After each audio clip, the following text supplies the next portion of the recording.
नमस्कार साथियों, बहुत बहुत स्वागत है आप सभी का हमारे YouTube चैनल हिंदी ज्ञान प्रकाश में। तो जैसा कि हम रिसर्च पढ़ रहे थे और रिसर्च के अंतर्गत हमारी जो 3 यूनिट हैं वो पूरी कंप्लीट हो चुकी थी। आपकी टीचिंग एप्टीट्यूड, रिसर्च एप्टीट्यूड और जो आपकी बोध इकाई है वो भी आपकी कंप्लीट हो गई थी, 3rd यूनिट। तो 4th यूनिट है हमारी जो वो चल रही थी, संप्रेषण यानी कम्युनिकेशन जिसको बोलते हैं। तो कम्युनिकेशन जो है उसका हमने फर्स्ट पार्ट देख लिया था और कुछ ही चीज़ें उसमें रह गई हैं, बाकी चीज़ें तो मैंने फर्स्ट क्लास में ही आपको बता दी थी, समझा दी थी। अब इसके कुछ पॉइंट रह गए थे, कुछ ऐसी चीज़ें जो महत्वपूर्ण तथ्य थे जिसमें से मैंने ये सोचा कि आपकी कोई चीज़ छूटे ना, इसलिए आज का जो आपका कम्युनिकेशन का जो और मेन पॉइंट है वो मैं आपको क्लियर कर देना चाहती हूँ, ताकि आपका कोई भी क्वेश्चन कहीं से भी छूटे ना। ठीक है, तो आज का हमारा जो ये टॉपिक है तो उसमें हम कम्युनिकेशन का 2nd क्लास है हमारा। तो ये मौखिक संप्रेषण को प्रभावित करने वाले कारक और कक्षा शिक्षण के चरण है जो, और प्रभावी संप्रेषण की बाधाएं और जन मीडिया एवं समाज, इन सब के बारे में आज हम बहुत अच्छे से पढ़ने वाले हैं। तो चीज़ों को आप अच्छे से समझिए और चीज़ों को रटने के बजाय आप अच्छे से समझेंगे तो आपके माइंड में सेट हो जाएंगी चीज़ें और आप अच्छे से एक बहुत अच्छा एग्ज़ाम्स दे पाएंगे। क्योंकि क्वेश्चंस आप जैसा कि जानते हैं यूजीसी में डायरेक्टली क्वेश्चन कभी नहीं बनते, हमेशा इनडायरेक्ट क्वेश्चन बनते हैं। तो आप चीज़ों को अच्छे से समझेंगे तो कहीं से भी कुछ भी क्वेश्चन बन जाता है घुमा फिरा के, तो आप उसका आंसर जो है क्लियरली दे पाएंगे। ठीक है, तो आप देखिए सबसे पहले मौखिक संप्रेषण को प्रभावित करने वाले कारक। तो जैसा कि मैंने बताया था संप्रेषण कौन कौन से होते हैं, जैसे लिखित संप्रेषण, मौखिक संप्रेषण और विजुअल होता है। तो उसमें जो ये मौखिक संप्रेषण होता है हमारा, तो उसको प्रभावित करने वाले 3 कारक होते हैं। कौन कौन से होते हैं? तो सबसे पहला हमारा जो कारक होता है मौखिक संप्रेषण को प्रभावित करने वाला, तो वो हमारा ध्वनि पिच और ध्वनि मात्रा होता है।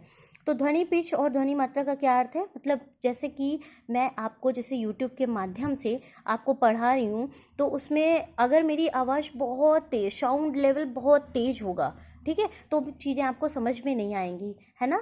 और अगर मेरी साउंड जो होगी वो बहुत स्लो होगी, बहुत स्लो होगी, तो भी आपको सुनाई नहीं देगा अच्छे से, तो भी आपको चीज़ें क्लियर नहीं होंगी। तो इसलिए ध्वनि की जो मात्रा होनी चाहिए वो लिमिटेड होनी चाहिए, जिसको बोलते हैं। ठीक है, इतनी होनी चाहिए ध्वनि की मात्रा कि आपको समझने में प्रॉब्लम ना आए, ना बहुत तेज़ होनी चाहिए ध्वनि और ना साउंड बहुत स्लो होना चाहिए। तो इसलिए लिमिटेड मात्रा होनी चाहिए, यानी कि ध्वनि की जो मात्रा, ये हमारा मौखिक संप्रेषण को प्रभावित करने वाला कारक होता है। ठीक है, अगर बहुत तेज होगा या बहुत धीमे होगा तो आपको चीज़ें सुनाई नहीं पड़ेंगी। तो पहला कारक कौन सा होता है मौखिक संप्रेषण को प्रभावित करने वाला? ध्वनि पिच और ध्वनि मात्रा। 2nd हमारा जो कारक है मौखिक संप्रेषण को प्रभावित करने वाला, वो होता है गति। गति मतलब किसकी? ध्वनि की गति, गति बोलने की गति आपकी, है ना। मौखिक संप्रेषण को प्रभावित करने वाला दूसरा कारक हमारा गति। गति मतलब गति सामान्य होनी चाहिए, गति भी सामान्य होनी चाहिए। अगर मैं बहुत फास्ट बोल रही हूँ, बहुत जल्दी बोल रही हूँ, मान मौखिक संप्रेषण को प्रभावित करने वाले, तो इस तरह से आपको चीज़ें समझ में नहीं आएंगी। या बहुत स्लोली मौखिक, तो इस तरह से मैं फॉर एग्जाम्पल मैं आपको बता रही हूँ। तो गति भी जो होनी चाहिए तो वो भी सामान्य होनी चाहिए, है ना, चीज़ें जिससे आपको अच्छे से चीज़ें समझ में आ जाए। तो गति भी सामान्य होनी चाहिए। दूसरा हमारा कारक था ये मौखिक संप्रेषण को प्रभावित करने वाला गति। और 3rd हमारा जो है पॉइंट वो है उच्चारण में स्पष्टता। तो ये क्या होता है? उच्चारण भी स्पष्ट होना चाहिए। जैसे कोई भी चीज़ मैं आपको, कोई एक पॉइंट मैं आपको क्लियर कर रही हूँ, तो उच्चारण भी उसका सही होना चाहिए। अगर उच्चारण गलत होगा आपको चीज़ें समझ में नहीं आएंगी। अगर कोई भी शिक्षक है, फॉर एग्जांपल मैं दे रही हूँ, कोई भी शिक्षक है अगर थोड़ा सा तोतली आवाज़ में पढ़ा रहे हैं तो आपको चीज़ें समझ में नहीं आएंगी, है ना, अस्पष्ट होंगे अक्षर, तो उसमें भी जो है मौखिक संप्रेषण को प्रभावित करने वाला हो जाएगा कारक ये, है ना। तो उच्चारण जो होना चाहिए, कम्युनिकेशन जब 2 लोगों के बीच में होता है हमेशा, है ना, तो 2 लोग के बीच में हो रहा कम्युनिकेशन, उसमें अगर उच्चारण में अस्पष्टता होगी तो भी चीज़ें समझ में नहीं आएंगी। तो उच्चारण भी स्पष्ट होना चाहिए। ठीक है, तो ये तो हो गया आपका मौखिक संप्रेषण को प्रभावित करने वाले कारक। अब आप देखिए कक्षा शिक्षण के चरण, कोल और चन। कोल और चन क्या होता है? तो देखिए पहले क्या होता था, कक्षा शिक्षण के जो चरण होते थे वो सिर्फ 2 ही होते थे। कौन कौन से? एक एस और आर। एस आर का मतलब क्या होता है? सेंडर हो गया एस से, और आर से रिसीवर। मतलब पहले कक्षा में अध्यापक पढ़ा रहे होते थे, ठीक है, और जो विद्यार्थी हैं वो ज्ञान प्राप्त कर रहे हैं, मतलब रिसीवर हो गए। ठीक है, तो ये हो गया आपका सेंडर और रिसीवर। लेकिन अब क्या है? अब भाई इंटरनेट का ज़माना है, तो इंटरनेट के माध्यम से तो फिर क्या होता है कोल और चन? तो SMCR, ये मैं आपको बहुत अच्छे से क्लियर करने वाली हूँ, और ये पॉइंट भी अपने आप में बहुत महत्वपूर्ण है। और एक बहुत महत्वपूर्ण बात भी है, आप लोगों से एक रिक्वेस्ट है कि अगर आप लोगों को मेरी वीडियो जो है ये रिसर्च के आपको समझ में आ रहे हैं अच्छे से, तो आप लोग कृपया इतना काम करें कि आप लोग वीडियो को ज़्यादा से ज़्यादा शेयर करें और चैनल को ज़्यादा से ज़्यादा सब्सक्राइब करें, और जो लाइक करें, वीडियो को लाइक करना तो बिल्कुल मत भूलिए, कमेंट्स करें जैसे भी, जो भी आपको चीज़ें जैसे समझ में आ रही हैं, और तो आप कोई भी अगर आपको चीज़ क्लियर नहीं हो पा रही तो आप उसके लिए भी कमेंट्स करें, है ना। तो ये सब चीज़ें आप करेंगे तो जैसे ही आपके 4-5 हज़ार सब्सक्राइबर्स हो जाते हैं वैसे ही मैं आपको लाइव आके पढ़ाऊँगी रिसर्च, है ना। तो इस तरह से आपका जो ये लाइव कांटेक्ट होगा हमसे, तो उसमें चीज़ें आपको भी बेनिफिट होगा। तो इस लिए आपसे रिक्वेस्ट है कि आप चैनल को ज़्यादा से ज़्यादा सब्सक्राइब करवाइए, शेयर कीजिए, ठीक है। तो अब आप आगे चलते हैं, कोल और शन क्या होता है, जैसा कि मैंने बताया। तो अब क्या हुआ है, SMCR। तो SMCR का मतलब क्या होता है, S से होता है सेंडर, सेंडर मतलब प्रेषक, जिसको हिंदी भी आपको याद रखनी है ना, हिंदी में आएगा। हालांकि ऑप्शन दिया होता है, आप वहाँ जाके स्क्रीन पे UGC नेट का जब एग्ज़ाम होता है तो साइड में स्क्रीन पे मैंने कई वीडियोस में ये बात बताई है, तो अंग्रेजी में होता है, तो आप उसको कन्वर्ट कर सकते हैं, है ना। फॉरन इंग्लिश में कर लीजिए तो आपको चीज़ें समझ में आ जाएंगी। तो एस का मतलब क्या होता है, सेंडर, सेंडर जिसको हिंदी में प्रेषक कहते हैं। एम का मतलब क्या होता है, मैसेज, मैसेज मीन्स संदेश। सी का मतलब क्या होता है हमारा, सी होता है हमारा चैनल, ठीक है। चैनल के माध्यम से भी, अब माध्यम क्या होता है, मतलब चैनल हमारा होता है। तो चैनल क्या होता है, जैसे मैं आपको यूट्यूब के माध्यम से पढ़ा रही हूँ तो हमारा चैनल कौन सा हो गया, यूट्यूब हो गया, ठीक है। और आर से क्या होता है, मतलब रिसीवर, मतलब जिसको हम प्रसिद्धि भी कहते हैं, ठीक है। हिंदी में प्रसिद्धि कहते हैं और इंग्लिश में हम रिसीवर कहते हैं। तो ये हो गया आपका रिसीवर। तो SMCR का मतलब आप समझ जाइए, सेंडर, मैसेज, चैनल और रिसीवर, ये होता है SMCR का मतलब, ठीक है। ये कोल और चन क्या होते हैं, आपसे ऐसे भी क्वेश्चन पूछ सकते हैं, ठीक है। तो ये हो गया आपका, या फिर ऐसे पूछा कोल और चन में कौन सी चीज़ें नहीं आती है, SMC उसकी जगह कुछ और दे दिया आर की जगह पे, इस तरह से, ठीक है। तो ये आपके कोल और चन हो गए। तो अब आप देखिए कि उसके शिक्षण के चरण क्या क्या होते हैं, वो भी आप देख लीजिए। संदेश का निरूपण, पहले क्या होता है, संदेश का निरूपण मतलब भूमिका तैयार की जाती है, ठीक है। मैसेज की भूमिका तैयार की जाती है, जो भी टॉपिक, जो तथ्य हैं वो इकट्ठा किए जाते हैं, ठीक है। उसके बाद क्या होता है, सेकंड, फॉर्मुलेशन ऑफ मैसेज, जिसको इंग्लिश में कहते हैं। आप इंग्लिश में भी एक बार समझ लें तो आपको परेशानी ना हो। सेकंड है आपका संदेश कूट लेखक। संदेश कूट लेखक मतलब मैसेज को कूट किस तरह से प्रेजेंट करना है, जैसे मैं आपको पढ़ा रही हूँ तो आपके सामने कैसे प्रेजेंट करना है, तो मुझे कैसे, ये मैंने जो है बना के रखा हुआ है मैसेज एक एंड कोडिंग, कैसे मुझे हेडिंग्स डालनी है जिससे आपको चीज़ें अच्छे से समझ में आ जाए, है ना। तो एनो कोडिंग जैसे मैंने मैसेज में बताया था, इमोजी लोग लगाते हैं जो भेजते हैं नेट के माध्यम से, इस तरह से, है ना। तो कूट तैयार करना से मैसेज को कैसे प्रेजेंट करना है आपके सामने, तो वो होता है आपका संदेश कूट लेखक। लिखने वाला जो है कूट करता है संदेश को, ठीक है। अब फिर थर्ड है आपका संदेश संचरण, ये संचरण लिखा हुआ है, संचरण, संदेश संचरण। तो इसको इंग्लिश में क्या कहते हैं, message transmission, transmission sorry, message transmission, ये टी बना है आपका, मैसेज ट्रांसमिशन। तो संदेश संचरण ये आपका हो गया मैसेज ट्रांसमिशन। तो मैसेज ट्रांसमिशन आपका क्या होता है, संदेश संचरण क्या होता है आपका, तो वो भी आप देख लीजिए। तो चीज़ों को पहुंचाना होता है, जैसे मैंने ये डेटा कलेक्ट किया है ना, मैसेज तैयार किया, फिर उसको कूट किया, उसके बाद फिर आप लोगों तक प्रेजेंट कर रही हूँ, वीडियो के माध्यम से आप लोगों तक प्रेजेंट कर रही हूँ, आप वीडियो के माध्यम से हमें देख रहे हैं, ठीक है, यूट्यूब पे। उसके बाद क्या होगा, आप कूट करेंगे, कूटवाचक एवं व्याख्या, आप उसको decoding, message decoding and interpretation, मतलब क्या होता है कि आप उसको कूटवाचक और व्याख्या करेंगे। मतलब जैसे आप उसको पढ़ रहे हैं, आप मेरे मैसेज को पढ़ रहे हैं, मैं समझा रही हूँ, आप चीज़ों को समझ रहे हैं, तो ये क्या होता है, कूटवाचक, समझने वाला चीज़ों को, देखने वाला मैसेज को, पढ़ने वाला जो कूटवाचक होता है और व्याख्या करता है, ठीक है। उसके बाद लास्ट पॉइंट क्या है आपका, प्रतिपुष्टि एवं मूल्यांकन करना। प्रतिपुष्टि मूल्यांकन मतलब क्या होता है, मूल्यांकन, फीडबैक एंड इवैल्यूएशन। तो क्या होता है ये कि फीडबैक देना, जब मैंने मैसेज तैयार किया, ठीक है, आप ऐसे समझिए, मैंने मैसेज तैयार किया, फिर उसको एनो कोडिंग किया, मतलब कूट किया, उसका किस तरह से आपके सामने प्रेजेंट करना है उसको तैयार किया। पहले मैंने खुद मैसेज मतलब पढ़ा चीज़ों को, समझा चीज़ों को, ठीक है, फिर उसको आपके लिए तैयार किया, ये ठीक है, कूट किया आपके लिए जो लिख के रखा। उसके बाद आपको समझा रहे हैं, ठीक है, फिर आपको समझा के आपके सामने प्रेजेंट किया, फिर आपने इसको पढ़ा, समझा, चीज़ों को व्याख्या की, इसको चीज़ों को जो मैं समझा रही हूँ वो आप समझ रहे हैं। उसके बाद आप क्या करेंगे, प्रतिपुष्टि एवं, फिर आप फीडबैक देंगे कि यस मैम, आपने जो पढ़ाया मुझे अच्छे से समझ आ गया है, ठीक है। तो ये हो गया मूल्यांकन कि मैंने जो पढ़ा है ये बच्चों को अच्छे से समझ में आ गया, है ना। तो ये होता है आपका प्रतिपुष्टि करना या मूल्यांकन करना। मैंने अपना ही एग्जाम्पल आपको बता दिया जिससे आपको समझने में बिल्कुल भी परेशानी ना आए, ठीक है। तो ये आपको होगा कक्षा चरण के शिक्षण के चरण, कोल और चरण, ये मैंने आपको अच्छे से क्लियर कर दिया है। अब नेक्स्ट है आपका प्रभावी संप्रेषण की बाधाएं, शोर। अब देखिए इसके लिए आपको थोड़ा सा पीछे जाना पड़ेगा, मैं अभी कुछ दिखाना चाहती हूँ आपको। तो मैंने पिछले वीडियो में आपको बताया था कि सबसे पहले क्या होता है, मैसेज। प्रभावी शिक्षण के चरण क्या होते हैं, जैसे कि संदेश, मैंने पहले किसी ने मैसेज लिखा, फिर उसको कूट किया, कूट के बाद माध्यम क्या बना, चैनल, व्हाट्सएप, यूट्यूब, जो भी है जिसके माध्यम से भेज रहे हैं, फिर कूटवाचक उसने रिसीव किया, ठीक है। तो रिसीव करने के बाद फिर क्या हुआ, उसने पढ़ा, मतलब ब्लूटिक बन के आ जाते हैं जैसे कि। तो सेंडर हुआ, सेंडर ने मैसेज तैयार किया, एनकोडिंग किया, फिर माध्यम बना, माध्यम के बाद फिर उसने देख लिया, रिसीवर ने पढ़ लिया, पढ़ने के बाद वो परिस्थिति बन गया, ठीक है। तो पढ़ने के बाद फिर क्या हुआ, उल्टा हो गया, फिर वो जो है फीडबैक देगा, तो वो मैसेज लिखेगा, फिर एनकोडिंग करेगा, इमोजी वगैरह लगाएगा, फिर माध्यम क्या, जिस माध्यम से आया है, यूट्यूब के माध्यम से आया तो यूट्यूब के माध्यम से फीडबैक देगा, व्हाट्सएप के माध्यम से भेजा तो व्हाट्सएप के माध्यम से, फिर डिकोडिंग बाई सेंडर नॉ रिसीवर, मतलब फिर क्या है, वो फीडबैक दे देगा, जो जिसके पास मैसेज पहुंच गया वो पढ़ लेगा, अर्थात उसको फीडबैक मिल जाएगा, तो प्रतिपुष्टि हो जाएगी। तो जैसा कि मैंने ट्रांसमिशन के 2 फेज बताए थे आपको, एक कम्युनिकेशन के, एक ट्रांसमिशन फेज और फीडबैक फेज। तो ये मैंने आपको बताया था। इसके बीच में आपका नॉइज लिखा हुआ था, देखा था आपने, नॉइज लिखा हुआ, तो इसी नॉइज का मतलब होता है शोर। शोर तो इन्हीं, ये जो है उसको प्रभावित करने वाले कारक होते हैं। शोर जो होगा वो भी कम्युनिकेशन को, संप्रेषण को प्रभावित करने वाला एक कारक होता है, यही शोर के माध्यम से। तो जैसे कि मैंने आपको बताया, अब मैं आपको आगे समझाऊंगी, तो चीज़ें मुझे आपको बतानी थी, वहाँ पे मेंशन करने से अच्छा था, मैंने बैक करके आपको समझा दिया है।